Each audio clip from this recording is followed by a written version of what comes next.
नहीं, देखिए इतना बड़ा झूठा हिंदुस्तान में शायद ही कोई होगा।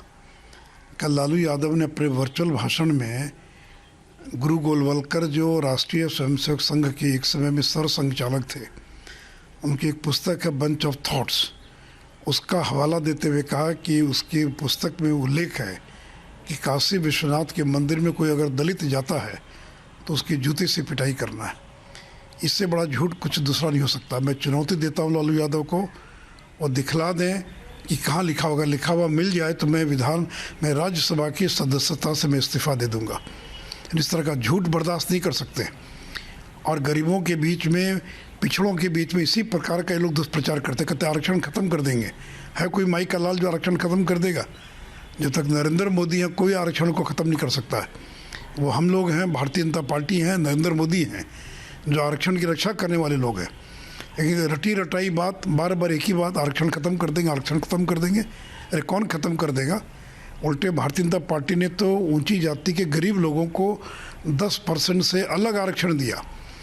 बिना दलित, आदिवासी, पिछड़ों के आरक्षण में छेड़छाड़ किए हुए अलग से आरक्षण का प्रावधान किया। तो इसलिए इस तरह की झूठी बातें बर्दाश्त नहीं होगी।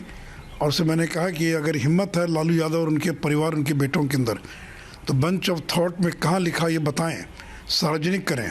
अगर प्रमाणित कर देंगे तो मैं राज्यसभा की सदस्यता से मैं इस्तीफा दे दूंगा। नीतीश कुमार जी ने जॉर्ज फर्नांडिस को लेकर के जो आरोप लग रहे थे उस पर सफाई दी। उसके अलावा शरद यादव को लेकर के नीतीश जी ने कितनी हास्यास्पद सफाई दी है। जिस जॉर्ज फर्नांडिस को इतना बेइज्जत किया उन्होंने कि जॉर्ज फर्नांडिस को निर्दलीय जाकर मुजफ्फरपुर से चुनाव लड़ना पड़ा। तो इन्होंने तो अपमानित किया जॉर्ज फर्नांडिस को जो इनके मेंटर थे। शरद यादव का घर खाली कराने के लिए पूरी ताकत लगा दिया। उनकी सदस्यता खत्म कराने के लिए कोई कसर नहीं छोड़ रखी इन्होंने। जीतन राम मांझी को मुख्यमंत्री बनाया और 8 महीने के बाद ही उनको बेइज्जत करके मुख्यमंत्री के पद से हटा दिया और करें कि मैंने सम्मान दिया। यही सम्मान था, यही जॉर्ज फर्नांडिस का सम्मान था।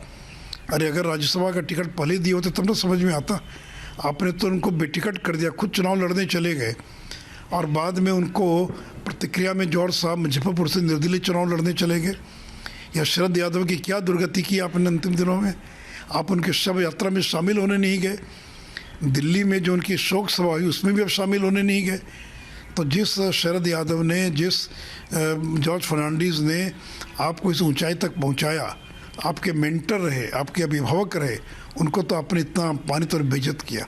और मांझी जी की बात कर रहे हैं कि मांझी जी को कह रहे हैं कि छोड़ कर मत जाइएगा, साथ में रहिएगा। और मांझी जी को तो आपने कितना बेइज्जत किया, क्यों हटा दिया 8 महीने के भीतर मुख्यमंत्री के पद से? वो तो मांगने नहीं गए थे कि मुझे बना दीजिए। आपने पहले बनाया और बड़ा ढिंडोरा पीटा कि महादलित को बनाया, महादलित को बनाया, और 8 महीने के भीतर उनको बेइज्जत करके मुख्यमंत्री के पद से हटा दिया।